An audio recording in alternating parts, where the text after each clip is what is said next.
Woo! Hey, hi. Welcome to our Thursday live. Yes. I'm back, yo. The Um, girl is back from her grand adventure. I can't wait to hear about it in our chat. For those of you just joining us for the first time, maybe, I'm Alegre, I'm Natascha, and together we are Beyond Your Wildest Dreams. and we are committed to helping you prioritize yourself, save time, and achieve your goals.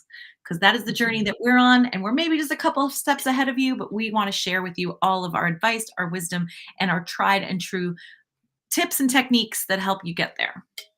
Yeah, we know what it's like to be busy moms and trying to do anything for ourselves. It's really hard. It's easy to push our needs and our goals further and further back, but what Mhm. we experienced doing that was that we ended up not so happy and kind of burnt out. Yeah, I Or was just maybe having this conversation with a friend of mine this morning who I haven't spoken to in a while, and Mhm. she has a kid our age starting high school next year, and she's like, "We've only got 4 years left," and she has 3 other young ones, right? So, but she was just talking about, exactly that, prioritizing what's important as opposed to just, dealing with what's urgent and what shows up, and, Yeah, just how tricky that can be and how easy it is to just fall into the trap of doing whatever pops up that's urgent over and over and over again. Now, you know, urgent things are urgent sometimes, but we don't want those to just overtake what's important. absolutely, absolutely. And so what we have for you is we get together once a week. We do this live chat on Facebook, Instagram, YouTube. Also, if you love podcasts, which we Love do put out the audio only version of this as the Harness the Power of Planning podcast. You can get that wherever you listen in about 24 hours from when you see this live. We've also got this beautiful bouquet of books it's such a and bouquet. I feel like we should get some baby's breath to put in between them and maybe some like so fronds, yes. because it is a bouquet. It needs a ribbon right here. Imagine a ribbon and some stems, and you get the idea. Yes. And these are all workbooks because Natasha and I have been educators for a long time, and we know that the way you learn best is when you do, not just take it in through a lecture or a book or whatever, but actually do. So they're short, they're workbooks, and pretty much all of these workbooks have an accompanying workshop that you can get at our website because we know some of you learn better by watching rather than reading. And so you can find all that information on our website below, bywdreams.com. Yeah, and even if you are an auditory learner or a visual learner or, good at writing things down, like I find for me, I like to listen to stuff. I like to do I like to do it cross-pollinate and do it from all different angles if possible. Well, And and then actually that makes a lot of sense because interestingly enough, we think of our brain as like this one thing, but there's an area that processes reading, there's an area that processes video, there's hmm, an area that processes auditory. So when you take things in through different ways, you actually it's more of a whole brain experience. Like yeah. like when I'm editing our books that we write, I actually will have the Word document read it to me as I'm reading it with my eyes, and I catch more errors that way because I have 2 parts of my brain processing it. Very So, smart. yeah, Smart. so as usual, we chit chat and then we have a topic. Our topic this week is how to run a family meeting because it's one of the ways that Natasha and I really recommend helping to make sure you're on the same page because communication is so key when you're living with somebody. 100%. Yep, totally, and having just gotten back from an 8-day trip, and it's so weird because we got back yesterday, today's Thursday, right? It feels like a Monday today, and so I was just like, I had to remember myself. I had to remind myself, I'm like, "It's Thursday, girl, it's Thursday." While we were traveling, I turned off all of our normal alarms, Right. just because, we're on vacation, I don't need to remind Yeah. feed the dog and da da da. So when we got back home and this morning, I kind of was like in a little bit of a fog. It was like about 20 minutes before I had to actually get up, and I was like, oh, I was drifting off to sleep, and I was like, oh well, the 7 a.m. alarm is going to wake us up. I had not the alarm went on, and it was quarter after 7 when I was like, "Ah," and and we had to rush out of the house and all that kind of stuff. But so it does kind of and the first thing I'm gonna do, um, when our this session is over is sit down and time block the rest of this day and through the weekend, because there's just so much that goes, we're in our last 10 days of school, right? Mhm. It's actually less than that. That's including weekends. But that, we're in the last little stretch of school, and there's a lot that needs to happen in these next 10 days. And so if I don't get on top of it and time block that, it is going to be, before I know it, their culmination ceremonies will be here, and summer will have begun. Right. And those last little things that I really need to get in place before that happens will not, if I just kind of like let it, like, oh, I've got to get to it. I better time block that. And that is, Definitely. I am kind of, you know what? I was like, I was going to say I was kicking myself for not to have time blocked things on the plane yesterday, but I sat back and watched a movie that I wanted to see for forever. Well, for forever. Mm. A movie, and I was like, you know what? I'm just going to sit here and watch this movie and not. But I really, really should have taken about 20 minutes to time block this weekend, because I definitely feel like I'm on my back foot, and maybe I would have been like, oh, you should turn all the alarms back on. Right, you need, like, an alarm to remind you to turn the Turn alarms back on on. the alarms. 100%. Oh my gosh, that's going on my next vacation checklist. You know, make sure I set an alarm to set up the alarms for when we come back. Yeah. Yeah, an alarm for the alarms, and Natasha and I do this all the time where we kind of dissect, like, what worked and didn't work logistically, and then think of, solutions, like setting an alarm to turn on your alarms. You might Dude, need to do it. seriously, for real. Because you just we come back in a haze, just got like laundry to do. The house is like, Oh my god, whatever. Got to laundry. pick up the dog. We're all tired. It's just like, all right, let's go get to bed. And I just was ready for those alarms to take care of themselves, but they did not. So Natasha just got back from a super exciting trip. She went to see the Indianapolis 500. The 100 So running tell us. Indianapolis 500. It was wild. My husband is a motorsports fan, and so this is all he Fan. fanatic. Well, I mean, that's where fan comes from, Right, but I feel like fan is like a lower level. He is a higher level. he's higher level. He pretty much loves all things motorsports. Oh, wait, I have to show you my new mug. What? Where did you And get wait, that? wait, watch this. What does it say? Hold my beer? No. What does it Too glam to give a damn. say? Please Isn't put that your hand so through it though. Like, can you put your hand through it so I can, oh, girl, what? well, and it kinda matches, right? Yes, it totally matches. That is freaking amazing. I love that so much. Where did you get that? That is so great. From my Buy I Nothing know, group. of course. I don't even ask anymore. She is the greatest by nothing, y'all. Seriously, I'm gonna just pretend I live in her neighborhood, because the greatest stuff ever. Well, I do run the Buy Nothing group though You too, do. so I know, but it's even not so, like, just the stuff that goes up though is really amazing. Um, but I feel like that's a testament to how much people like each other, that they're willing to part with cool things. right. Like I gave away sorry, digress to Buy Nothing because I love Buy Nothing. Amen. I gave away a Tiffany bowl on my Buy Nothing that had been a wedding gift, but it had never really been my style, but I'm kind of sentiment I no, I am sentimental. I'm sentimental, it was a wedding gift, so I kept it for 20 years. Mhm. And then the other day, I went to dust it and I was like, "You know what? I'd be really happy for someone in my Buy Nothing group to have this." Totally, right? And I put it up and I said, "Hey, tell me your best wedding story. It doesn't have to be yours, it could be one you attended, whatever." And someone said, "We eloped. I never got to have a wedding. I never had a registry or anything like that. Like, I would cherish your Tiffany bowl." And I was like, "Absolutely. I would love for you to have my Tiffany bowl." So, I do think that Totally, yeah, the yeah, strength of the community is indicative of the kind of gifts people are willing to give totally. away on the Buy 'Cause you Nothing. wouldn't be willing to give that to just Goodwill. You're like, "Oh, I can't do No. this anymore," right? No, that's why I've had it for 20 Mhm. years, even Right, though it's yeah, not really my yeah, jam. and, like, I mean, and then selling something on Marketplace or eBay is like a whole 'nother, a whole Right. 'nother level of involvement that, Yeah. yeah, And while it was at, like, a Tiffany bowl, it's a pretty common bowl. So, Mhm.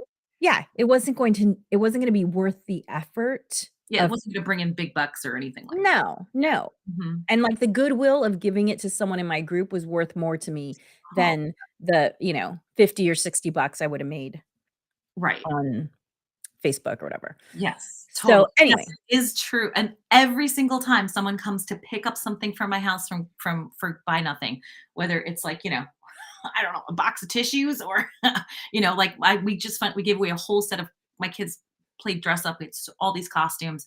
We just gave away a whole bunch of those.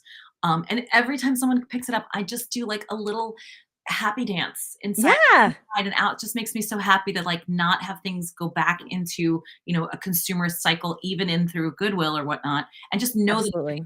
it's someone comes by because they want it. They're going to use it, Yes. um, and Yes. that is just the greatest thing ever. I love it. And, like, sometimes you find someone like, there's a drama teacher in our group, and so, like, these kind of weird things that no person would actually need, Yeah. she can actually use. Yeah. It's so My fantastic, and costumer friend, I'm like, "What am I gonna do with this odd, like, sailor hat that I don't" you know what I mean? Like that yeah, "Oh, Linda." And yes, she, like, she's a costumer, she'll take it. Yeah. exactly, and by the way, I just wanna say my Buy Nothing group is 4 years old and has grown beyond its original intent. We have hiking groups, we have tennis people who get together for tennis, we get together for, gardening events, we do local trash pickups, we have potlucks, and we are now starting a mahjong group, so No way, it how y fun. yeah, so it truly builds community, and my goal is to I've always wanted to start a time bank, I'm putting it out there now. I've always wanted to start a time bank, undiagnosed ADHD, maybe, but the good thing is that I'm doing good things with it, who knows?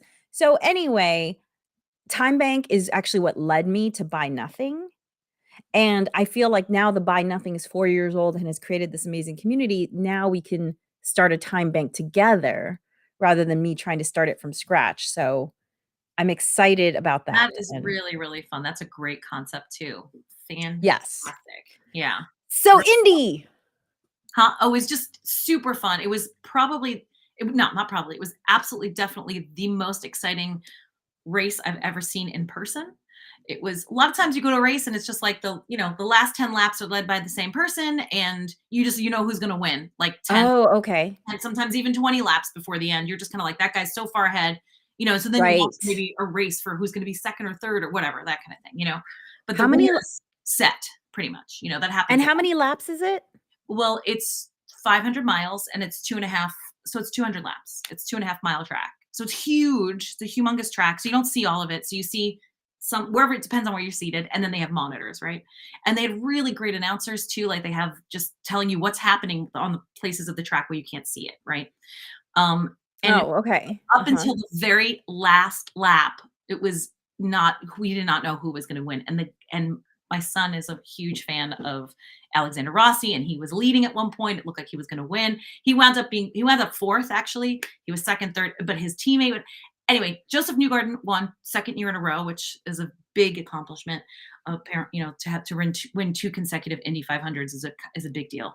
But we didn't know until the very last lap, and we watched all this crazy passing. It was super exciting. The stands and the energy is insane because you talk about Right. 350,000 people. It's the largest single day sporting event in the world. It is Oh, interesting. oh, it's ginormous. It's a huge party too. Like just people are there to party and to watch this race. So there's So wait, concerts going on. largest single day in person or, like, watch No, televised? no, in person. In How person. many people? 350,000. Wow. Humongous. It's gigantic. It's insane. It's Yeah, amazing. because like, a football stadium is around 100,000, right? So this is, Yeah, like, 3 depending times on the bigger. stadium. Yeah, it's so huge. It's incredible. Wow. And people stay there and camp and it's just like a huge, a cultural thing there. It's been going on since 1919. So it's been going on for, Wow. been going on for a long time and it becomes the whole month of May becomes about in Indianapolis becomes about the Indy 500. And people they're just so friendly and they're excited to talk to you about it. And they're so, oh my gosh, it's your first time here and blah, blah, blah. And they want to tell you how many times they've gone. And, what it's just a lot of fun. And, you were just in Indianapolis. So, like how Yes. friendly people are there. Like they were just really, people are just super friendly. Like, the people at the store, the people who wait on you, the people, there's just this level of like, oh, hi, how are you? They're just super excited to have you be there. It's really Mhm. it's really fun. And so we also got to do a lot of other things, mostly related to racing. It was really Shocking. basically related to racing and eating the food, and they also have this really terrific parade the day before the race, which is apparently the third largest slash most popular parade in the United States, second to the Rose Parade and Macy's Thanksgiving Day Parade. It's like Oh, wow. third most popular, apparently, or well known. It's a really fantastic parade because, first of all, the the one thing about Indiana is like of course, the racing and then the basketball, right? And so Oh, the and Pacers? yeah, the Pacers, but we actually went to see a Fever game the last night we were there. They did not win. They were playing the LA Sparks, so I feel like I won either way because 'cause I'm like, "Oh, the LA Sparks won." My home Yay. our hometown. It was my first WNBA game, and it was awesome. It was fantastic because it's really great basketball. I mean, I've been So to the games, and they're just happening, and of course, they're amazing, and it's just happening so fast, though, that you're like, mm, you don't get to see the plays, right? Like the picks that are set, the things you don't get to see like the strategies and all the other kind of things. So the women's basketball is not as fast, but just as intense, but with it's very physical and like there's not as high scoring as the NBA, but it's so exciting. It was so awesome. I'm like, we got to go to more WNBA games here in LA. So I'm excited to see more of those in person too. It was super fun, and of course, the Fever has. I don't know if you keep up on women's basketball, but their new I rookie. don't keep up on any professional Right. sports. Okay. So Caitlin Clark is like the biggest deal that's come out of women's basketball in a very long time. She's the most. She has scored the most points out of any collegiate basketball player ever, men or women's, in college ever. She scored more points than anyone, even Michael Jordan, even anybody, on the college level. So she's kind of like a big deal, and she's the rookie starter for the Indiana Fever. So Oh, cool. it was a really, it was exciting to watch her play, and it just was super fun. And what's really great is like they have like a dance squad instead of like cheerleaders, so it's men and women Mm, all dressed mhm. in like basically like t-shirts and like kind of like like those pants that they like warm up pants that this Right, track pants? track pants, exactly, that's the word.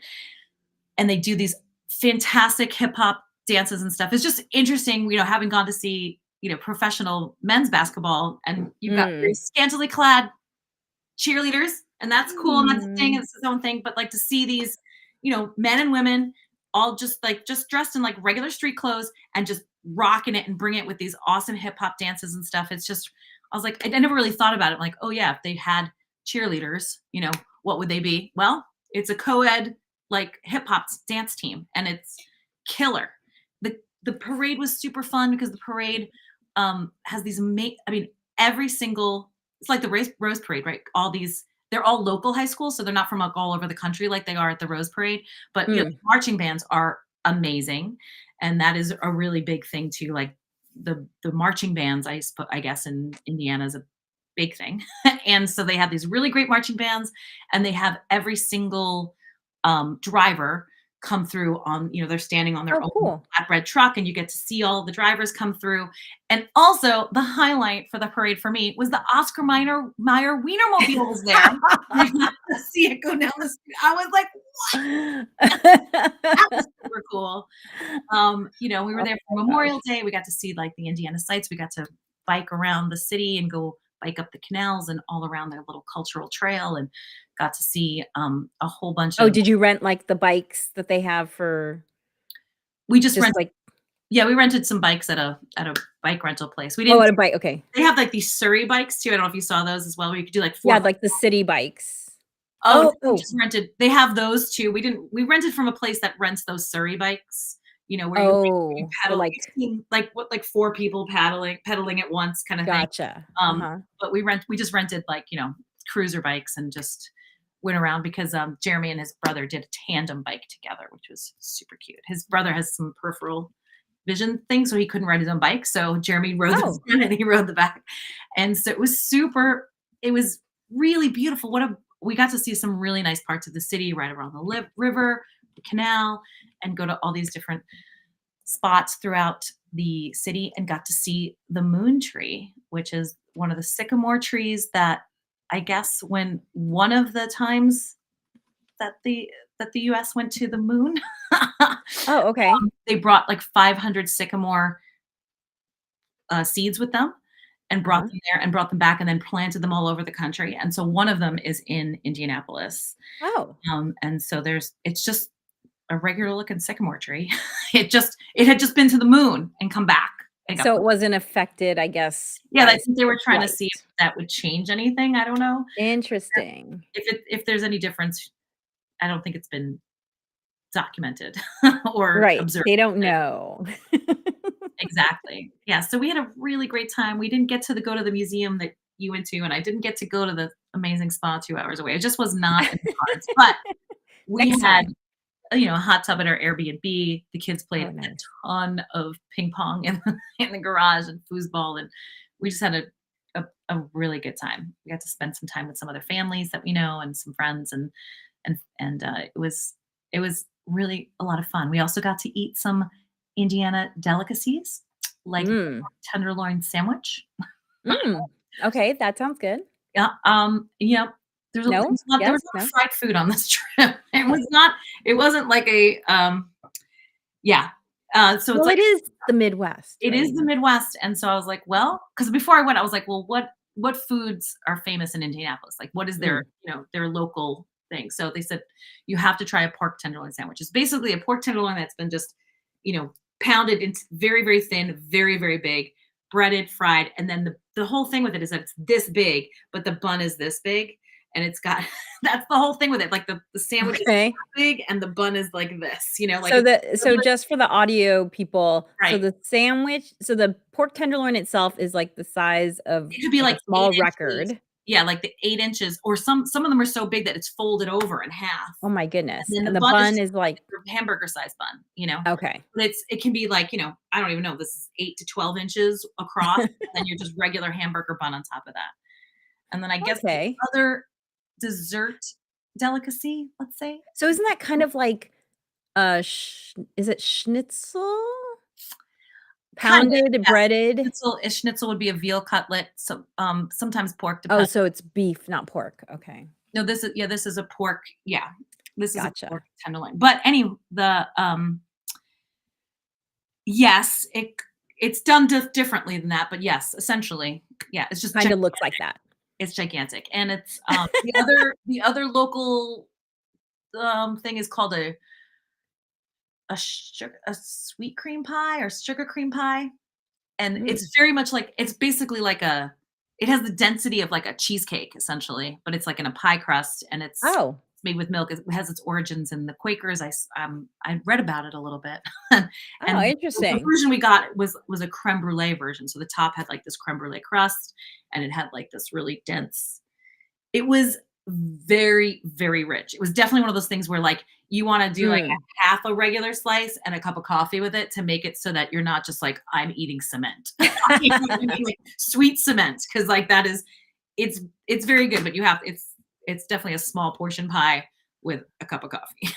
Okay, but what I really wanna know is did you go to Amelia's Bakery We did for not their amazing chocolate croissants? I I wish we did. I was Here's the Oh. thing, is that this was not my trip. Yes, So yes, there were some totally, things. totally understand. I This was was just not my trip, so and we did have 11 people, to coordinate, so it was like right. it was not a thing where, I was just kind of like, "I'm not gonna." I had some Right, you're not in charge. suggestions, and we got to do some of my suggestions, which was the biking around and Mhm. that kind of thing, but I was just like, "This is not my trip. This trip is not about me." So Absolutely. like, it was kind of like plus we also just bought a lot of food too when we got there, so we ate a lot of Right. meals at home too, and they had this smoker in the back at the Airbnb, so our friend, like, smoked all this barbecue chicken. No, you smoked that's amazing. Yes, he's like, "Oh, I do this all the time, I love it." I was like, "Alright, cool, you do it then." And I've never done it, so I was like I was not thinking we were gonna use it at all, but he's like, "Oh, yeah, I use it in my smoker all the time." And I was like, "Great." So, my husband's friend, Mike, made all this barbecue chicken. It was delicious. Okay, so before we get on to our topic, what one tip would you give to someone who wants to go to the Indy 500? Ooh. Okay, so you get to bring in a cooler, and Oh, you can bring anything in, You can even bring an alcoholic beverage as long as it's not in a glass bottle. And I would say absolutely 100%. Now there's a lot of really cool food stalls outside of the gates, but inside the refreshment stands, it's kind of limited. They do have a pork Mm. tenderloin sandwich though, of course, an option. If Plus, you don't wanna stand in line if you don't have to, you don't right? wanna stand in line if you don't have to the day of, right? And you Yeah. can bring like, we just packed it full of beverages. We bought 2 small, soft-sided coolers, and I would absolutely 100% recommend that. And of course, we had ponchos because it did rain. There was a delay, um, because there was a tornado and thunderstorm, uh, Woah. watch.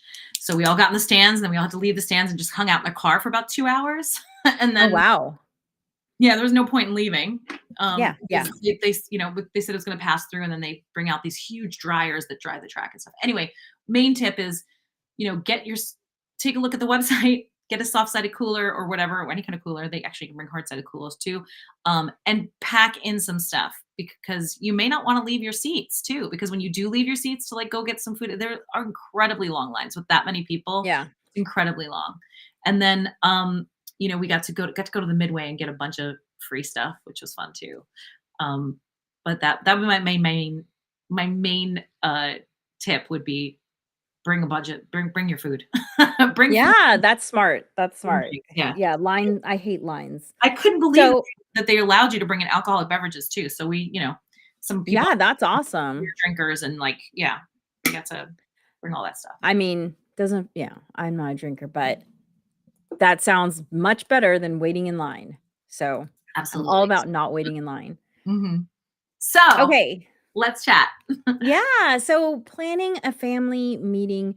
So Natasha and I, if you've listened to us before, we are big fans of planning your week before it starts. And so we like to do a little bit of planning on Sunday. And if you haven't gone here, actually, let me just put it up in the captions. It's tinyurl.com slash uh, plan your week prompts. I had to remember that on the fly. Plan your week prompts. So if you go there, we actually have an audio and a video prompts. It's a 15-minute thing that you listen to. You can listen to it at 1.5 times speed once you get used to it, because we're just going to prompt you on the same thing over and over in terms of planning your week. So we created this because this way you can do it whatever day, whatever time works for you to plan your week. But we like to do it on Sundays, and once we've planned the week, I will then gather my family together with so this is usually around like 7 o'clock on Sunday night. We bring out our planners. And the first thing that we do is we just go through the week with anything that affects all of us. So, if my child has a recital or a dance, if for some reason I have, like, for like this month, I had Tuesday night stand-up comedy classes. So my daughter needed to be aware that she was gonna be in charge of dinner. My husband needed to be aware that he needed to be home at a certain time. That just really helps to smooth out the week when everyone has a mental plan of what's happening before it even starts. Right. 100%. To literally get on the same page. And that is really um and my kids are getting old, and your daughter has been part of this planning process. My boys have resisted anything to do with calendars, calendaring, that kind of thing.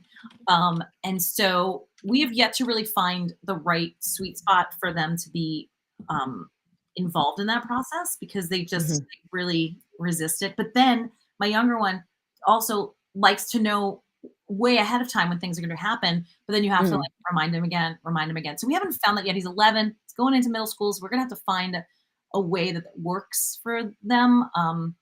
That hasn't really quite. We haven't quite settled on a way to make that work so that I'm not constantly, on top of what they have to do as far as like, set it and forget it. We've tried to do that with my sons with Right. their guitar lesson, his guitar lesson. That one we know for sure is going to always happen at the same time. So he's an alarm on his watch. So except that I turned everything off. Uh, so he has an alarm on his watch to help remind him and that kind of thing. But they're super resistant. So the way that we work it, we don't necessarily do a family meeting every Sunday. That's aspirational for us. My husband and I do a financial meeting. We do that in the middle of the week. We do it on his payday. So that just keeps it steady for us. Although we just talked about this morning, because we had been doing that at night when he got home from work, this whole idea of, deep and shallow work, we were finding Mm, this is deep work and we're both kind of wasted by then. So we are mhm. pivoting our money love date, which used to be on Wednesday nights, to like Sunday mornings, because either before church, after church, we're going to determine when that's going to be the best. But we just decided, let's just do it Sunday, and during the day when we're not just like wasted. Because what was happening a lot with our money love That dates, makes sense. we were just kind Mhm. of like dreading it, and because it stopped being like, oh, let's do this. This is really helpful. It's gotten to the point where it's like, oh, do we have to do this? And then we'd get around to doing it, and we'd be at kind of a short fuse. Painful. Yeah. And then I would find ways to I'm like, let's just do it tomorrow. You know what I mean? That kind of stuff too. So Yeah, it stopped working for us that time. So yeah. play around with when's a good time for you to have a family meeting. And so he and I we've just pivoted to the Sunday. I'll let you know next week how that works out. The other thing that we use in lieu of a family meeting is our partner page, which is basically that is something that I do set up on Sunday. I hand it to my husband. I only put on the things that are relevant to him. He doesn't need to know about my work schedule. My work schedule is all over the place. That's not important. He's not home for that, right? But he does need to know the days where he has to pick up the kids, or I'm coming to drop them off at his workplace, or he needs to pick up a grocery order or something like that. All of that, or like, hey, we have a birthday party Saturday night or whatever. Um, because although we do have a shared Google Calendar, it's not really his preferred way of he likes hard copy stuff, and he takes that partner page and slips it into his planner, his weekly planner. So that helps keep us literally on the same page. So if having a weekly meeting doesn't Mhm. seem like that's something that your family would be, I wouldn't say capable of doing. Chris, are capable, but maybe it's just not feasible for your family right now. There are Right. other ways to circumvent the meeting thing, right? Absolutely. 'Cause if I say to my kids, "Hey, let's sit down and plan our week," I mean, there's so much resistance to it. They're like, or they just, I mean, it just feels they just don't. It's at this stage where they're not doing it. It's not happening. Yeah. So we get Well, some. and I would say my child is about to be 14, and she has had some version of a planner for, I would say, about 5 years now, She's and a mother's child. no, no, no, but she has not been an active user of it very much. I just kind of wanted to introduce the idea. I mean, you have to think about it, in my opinion, you have to think about it like walking or speaking. You're introduced to it for a long time before you start doing it, Yeah, and it's actually really interesting this week. I was going to my comedy class, my daughter was gonna be in charge of dinner, and kind of her go-to is tacos, but we had had tacos the night before, and I had set up to have what I call deconstructed kebab, and I said, "Okay, well, are you prepared to make dinner tonight?" She's like, "Deconstructed kebab." I hadn't even said it. I said, "Oh, so you noticed that I was defrosting the turkey?" She said, "Yep, and I saw the cucumbers and the yogurt." So she had kinda put 1 and 2 and 2 to 1 and 1 together to whatever. She had put the things together. And and I said, "Do you feel like you can do it?" And she said, "Yeah," and she'd never done it completely. But she had for years seen me doing it, and then yeah, she had started doing parts of it, and then she put it all together. So the next day, I asked my husband, like, "How was dinner?" I was like, he said, "Great." I was like, and she made the kebab, the tahdig, which is a type of Persian rice, and the tzatziki, which is a Greek yogurt, and yeah, he's like, "Yep, she made all 3." And I was like, awesome. Right? and because Great. she had never done it in front of me, all 3. Mhm. And so I pointed out to her the next day because right now we're factoring polynomials. I don't know if Sorry, that sounded like English to all of you, but it's a math thing. I homeschool my kid and she's been struggling with it. And I said to her, "Look, the other day, you mastered cooking this whole meal that you've never done before, but you'd seen me do it, you'd done parts of it, and then when you had to do it, it clicked." That's the same thing with factoring polynomials. This is the Mhm. first time you're seeing it. You're not gonna get it right away. It's gonna take a while. And so I'm doing the same strategy with planning, like just introducing her to the concept. Same thing with my husband. My husband has had a planner for a long time. He uses it a little bit more and a little bit more every year. Neither of them are where I am with it. It's a long-term thing. It's a long-term skill. For sure. So, Yep. so I've we definitely just keep introducing. yes, the boys have planners. Mhm. Haven't really used it, but we do a lot of is check sheets or, that kind of thing. The Like track a partner page, but for kids. Yeah, it's just the trackers on, like, we have a tracker for their chores, tracker for Mhm. like practice tracker, for when they for and their lessons and all that kind of stuff. And in the summer, we have a tracker for the summer too. So like there's certain Mhm. things that I want them to do daily because things can just go off the rails summer wise. And I want them to have, Right. I want them to have a fun and relaxing summer. But there's Yeah. also some things that still need to happen, especially when we're traveling. We're going to my folks' house, and I still want there to make sure that that reading happens. And like it's not anything. You've introduced those amazing little between grade books, and Yeah. my The younger son summer bridge. the summer bridge books. Yeah, like my younger son loves them. My older one has aged out of it, but um, he loves it because they're Yeah. stickers. It's fun, right? So Yeah. so that's one of the ways that we keep things on track. Those, and for people listening, those are by Brain Quest. Brain Quest has these great summer bridge books Hmm. all the way up through middle school that I highly recommend. Yeah, and so he loves it. It's great, and I'm just 20 minutes of reading, which is really easy for them to do their readers anyway. But it's just one of those things, and then I usually try to have like little jobs that they can do helping grandma and Mhm. grandpa out since we're there. So Yeah. that's how we kind of manage those types of things. But as far as like the family planning stuff goes, it's really mostly just me and my husband, and we get to find more and creative ways to get them planning. Yeah. Well, Especially, unless you think I'm, unusual in my valuing planning at this age. I asked my daughter's starting regular high school. She's been homeschooled her whole life. She's starting regular high school in the fall. Mhm. And I asked the counselor, do you have any tips for my child who's transitioning from homeschooling to regular school? And her number one tip was get her using a calendar so she can keep track of her assignments, Mhm. when things are due, and her homework and stuff. And so, this is not just me who loves planning, Right. saying that this is a valuable thing to happen. So, I'm glad I've been introducing it to her. And I said to her, I said, hey, Miss Hope said that one of the number one things that you need to become good at is taking care of planning your assignments out so you keep track of those things because, obviously I'm not going to be in the know in the same way that I Right. was before. Right. So I will add one little other tip before we leave, which is that at the end of my family doing our planning session, we do have a tiny whiteboard. It's just 1 week and it sits in our kitchen. And anything that affects all of us does go on the whiteboard so that my husband and daughter, who don't check their planner as regularly as I do, they know, oh, okay, mom is at comedy class tonight, daughter's doing dinner, that sort of thing. And, you've kind of found that with your partner page that, Mhm. you do some planning, but you still need to do a partner page. So you're going to have to experiment with these different methods to see what works for you and your family. There's no one way to do anything. These are just suggestions for you to try out. Absolutely. It really does help. We do the monthly thing, but I've talked about this before. I think we're going to switch to it weekly because I think it gets lost when you have 30 little squares. Yeah. My kids don't check that regularly. So I think a larger, thing that just has the week points on it, Yeah. I think it's just more manageable. It's easier for them to like kind of take in.